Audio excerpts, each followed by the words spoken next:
Hey guys, welcome back to my channel, and welcome if you're new. If you are, I'd love it if you'd subscribe down below and hit the notification bell so you never miss a new video. I'm super excited to be filming this video today. It's gonna be a girl chat, which I'm so excited for. Like, I've always wanted to do like more sit down chit chat style videos, like whether it's girl chat, Q&As, advice videos, whatever, but I feel like I just never get enough topics to talk about, or like you guys ask about stuff like makeup or hair related stuff. So I was excited when I got the request to do more girl chat videos on Instagram, and then I posted and asked what you guys would like to see specifically, and I did get a few topics. Now I am doing this video a little bit different. It's just gonna be the chat, like I'm not doing my makeup or my hair, because I feel like I always try to do my chit chats with a little bit of makeup incorporated or something hair related. But this is for the people who just want to hear me talk. I feel like I talk a lot. I can be really quiet, but when I'm talking, you know what I mean? So whenever I do chit chat videos with my makeup, it's just, it doesn't give what I want it to give, essentially, because I'm either too much into the makeup or too much into the chit chat or whatever the case is. But I'm excited for this video. I don't have a lot of topics, but I feel like it's enough to where once I get to talking, it's gonna be a pretty lengthy video. So get yourself a snack, get a drink. I do have a drink myself. This is just Capri Sun on ice, and I just put in a wine glass to be fancy, because why not, you know? So one of the first questions I got, and I feel like I'll just address that one, since it's like, I don't know if I'd necessarily consider it girl chat, but I guess I would because it's about me. So she asked, how has your body changed now that you're pregnant? Honestly, I don't think my body has changed that much. If anything, I've only gained a few pounds in this, no, what is my third trimester. For the very early part of my pregnancy, and even like maybe about halfway into my second trimester, I felt like I wasn't gaining weight, and I was like concerned if the baby was growing and all that stuff. But she's doing perfectly fine, and now I'm actually gaining weight. And yeah, I don't think my body has changed too much, besides my boobs are huge, like huge.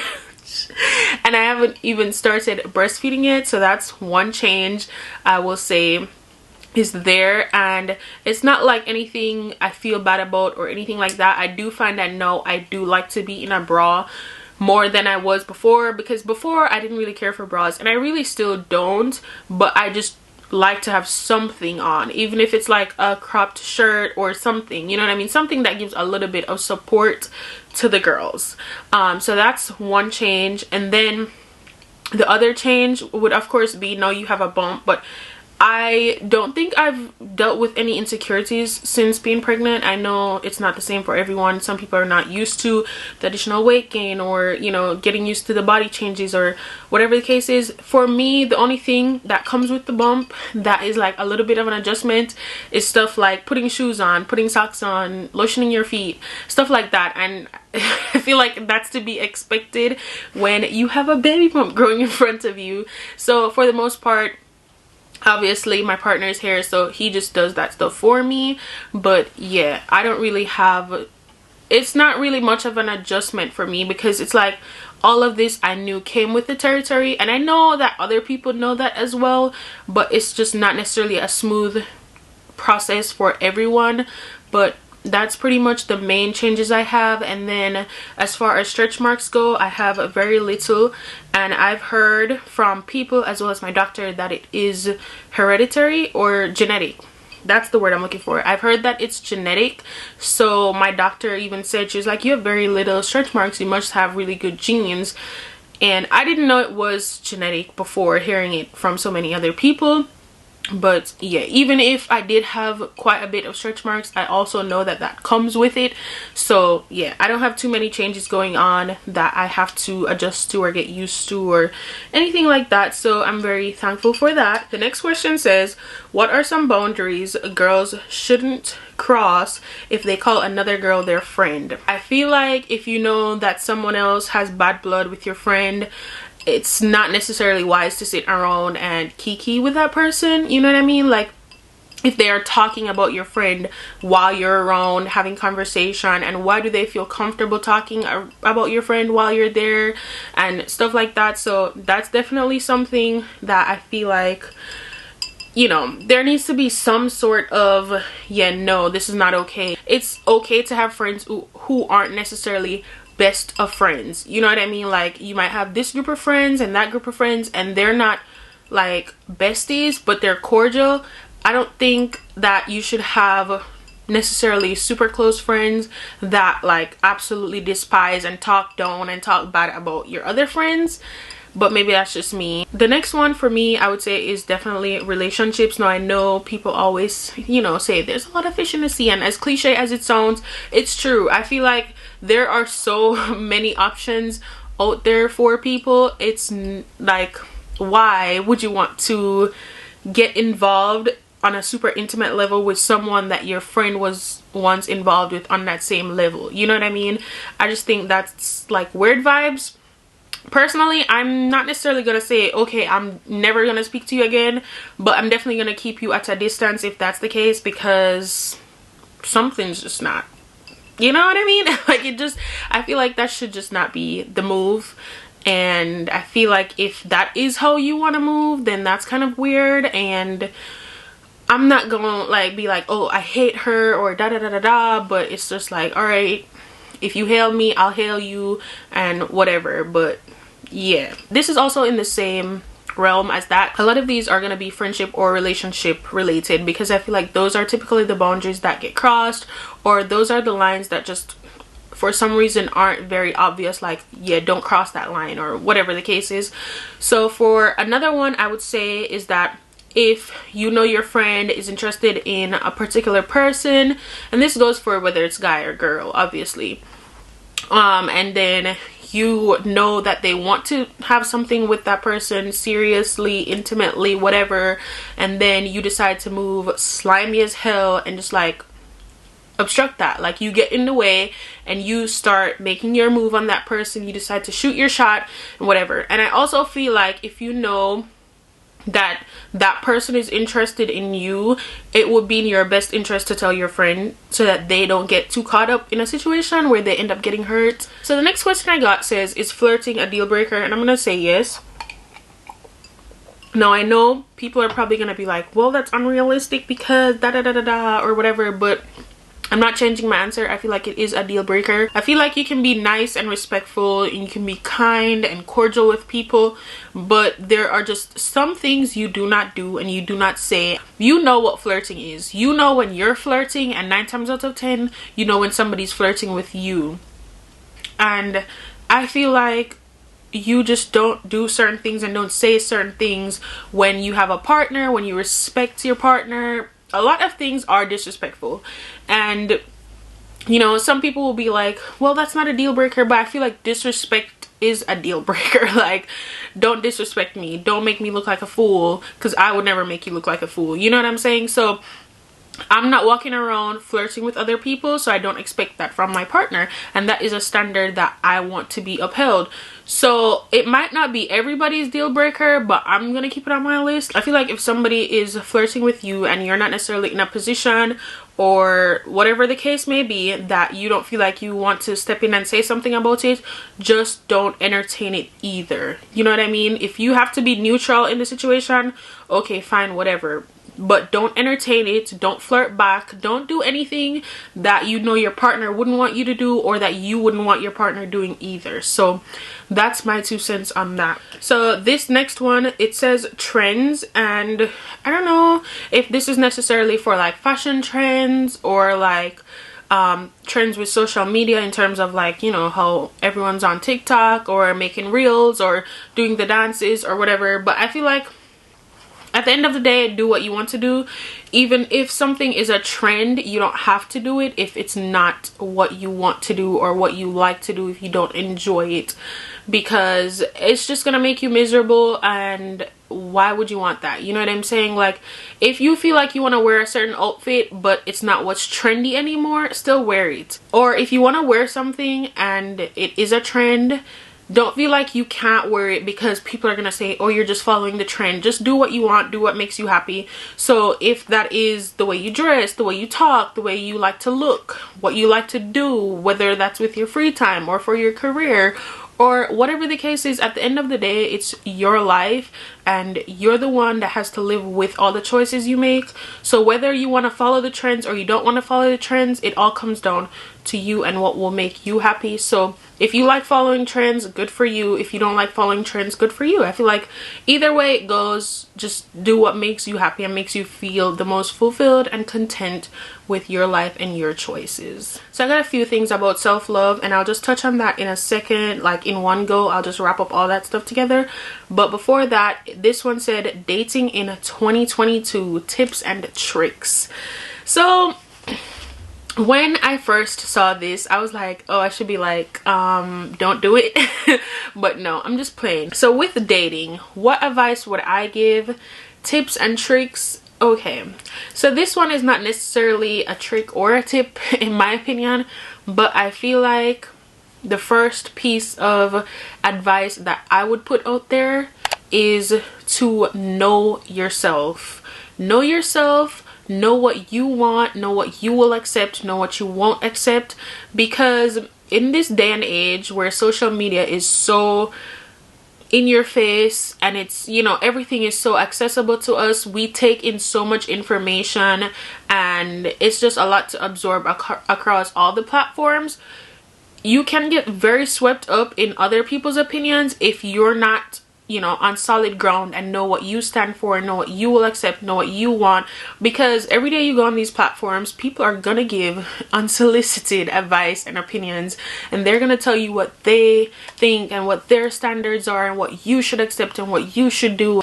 And it gets overwhelming if you're not sure of you and what you want and what you will accept and what you won't accept.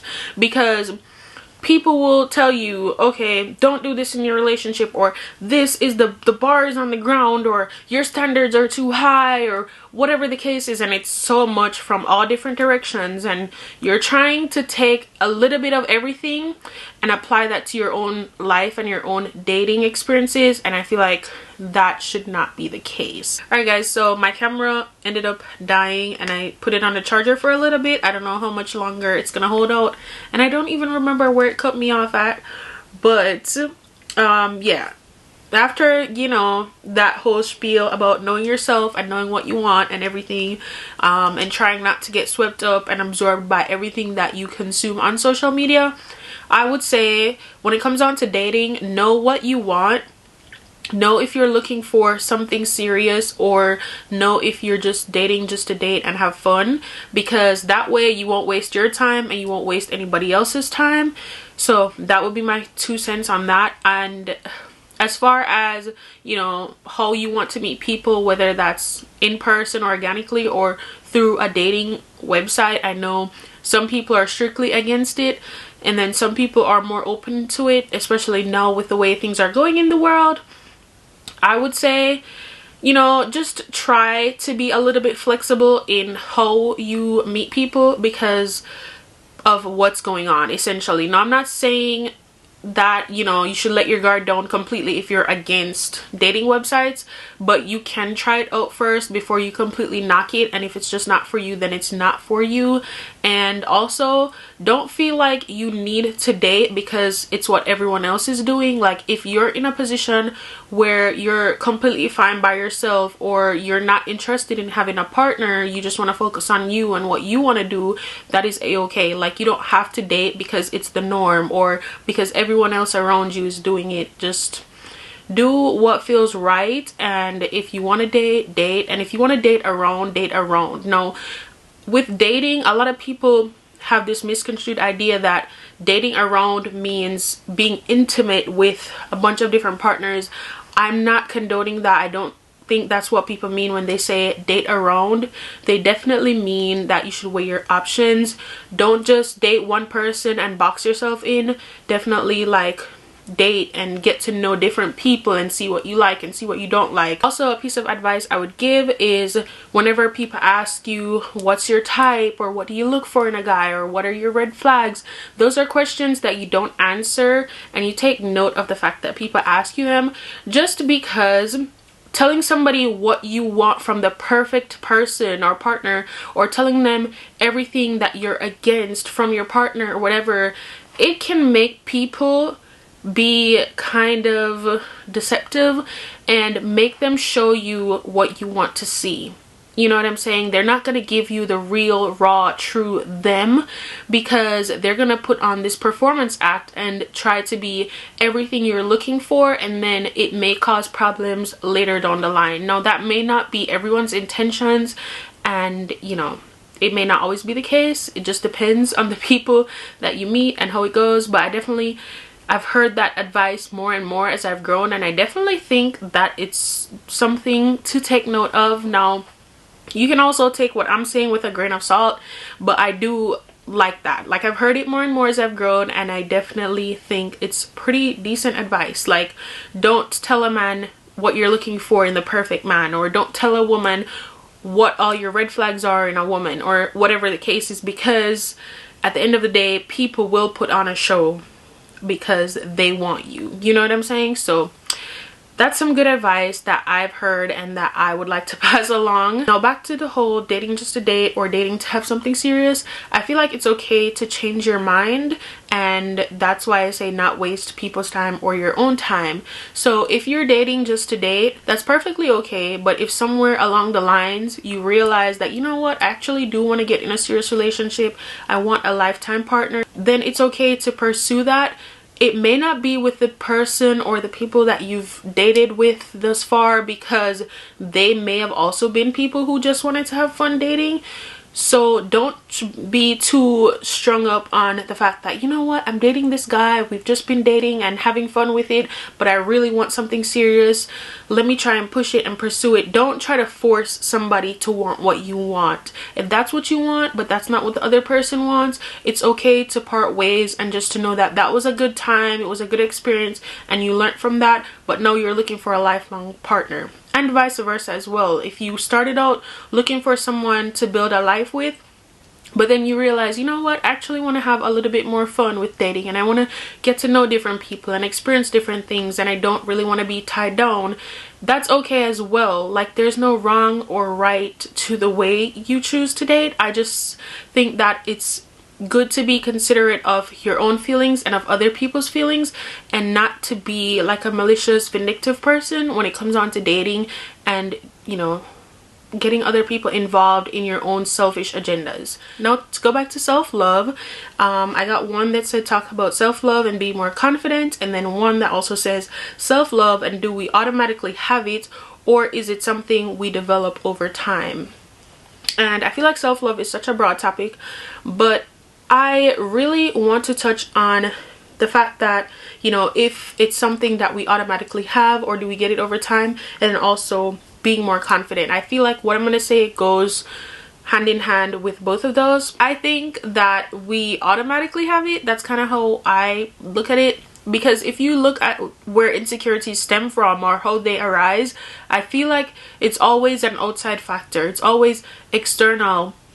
And that gets into your subconscious, and it makes you think certain things about yourself, or it makes you belittle yourself. It may be you were bullied in school, or family members have said stuff, whether jokingly or seriously, and over time that nitpicking at you, that like those like lower self-talk moments, everything like that, it creeps into your mind. And in the moment it might not affect you, but over time, all that stuff, it's there, it's in the back of your mind, and you think about it all the time, and so you start seeing yourself the way other people see you. And I feel like that's how insecurities arise, or, you know, you hold yourself to this standard because you feel like that's the standard that society holds people to, or that's the standard that everyone wants you to meet, or, you know, the criteria, you have to look like this person, you have to be like that person. And like I said, things get into your subconscious when you consistently hear them over and over again throughout the years. So I don't think that, you know, we're automatically insecure or whatever, but I also understand the idea that self-love is something you learn over time, because just like how negative thoughts feed into your subconscious, the little dismissive, like subtle comments that people make may creep into the back of your mind, the positive talk and the uplifting statements also help. I always say train a child in the way they should grow. So if you have a child, or you look at a child and you think every day their parent is feeding them something positive, every day they tell them they're beautiful, you're, you know, there's nothing on you that needs to change, you're this, you're that, you're smart, you're kind, you're graceful, you're beautiful, you're a light, all that positive talk, that child will be so confident. And like, if it's enforced daily, consistently, it's repeated, it's like drilled into their mind, when outside talk feeds in, it's gonna be so hard for that to absorb, because they've heard so much positivity from the people who are around them daily and consistently feeding them positive energy and positive affirmations. So essentially, when you hear that consistently, if you're hearing positive, uplifting messages about yourself, and you also practice saying that to yourself and telling that to yourself, I feel like it's hard for the negative to kind of overpower that. I understand that concept as well, but then I also just feel like, you know, a child doesn't you're not born insecure, if that makes sense. I mean, you may not be like the most confident person as a child, like you may not know that, oh, you know what, I'm gonna walk into the room and I'm gonna hold my head high and whatever, because that type of stuff is taught as well. Like your parents will tell you when you're younger, you know, walk into the room, take charge, control the atmosphere, this, that, and the third, and everything like that. So I guess it is taught, but at the same time, I'm like kind of in the middle. I feel like self-love is something that you have. It's innate, but at the same time, it helps when you have people around you and that support system to help pull it out of you and to help boost that confidence. And as far as talking about being more confident, I feel like that also comes with knowing yourself and knowing what you want and knowing what you're okay with and what you're not okay with. I feel like when you're very self-aware, there's nothing other people can do or say to make you feel less than and to make you doubt who you are and what you know about yourself. With being more confident, it comes with being more self-aware. If you guys would like me to touch on self-awareness in a whole different video, I can definitely do that, so let me know in the comments down below. Also, feel free to leave me any requests for any other topics you'd like me to talk about in girl chat videos, but I'm gonna go ahead and wrap this one up here. I feel like this one was pretty good. I really do like talking to you guys, so feel free to leave me more video requests of things you want me to touch on. If you have questions for advice, feel free to DM me on Instagram if you don't necessarily want to put them down in the comment section. But yeah, I really enjoyed this video. Hopefully you guys did too. Hopefully you enjoy your drink, whatever you were sipping on. Like I said, I'm just having Capri Sun. It's basically all gone. All my ice is melted, and I'm about to head out for the day because I'm filming a couple videos today and your girl is tired. Okay, so definitely give this video a thumbs up if you enjoyed it, and if you'd like to see more, leave me some comments down below, and I'll see you guys in the next one.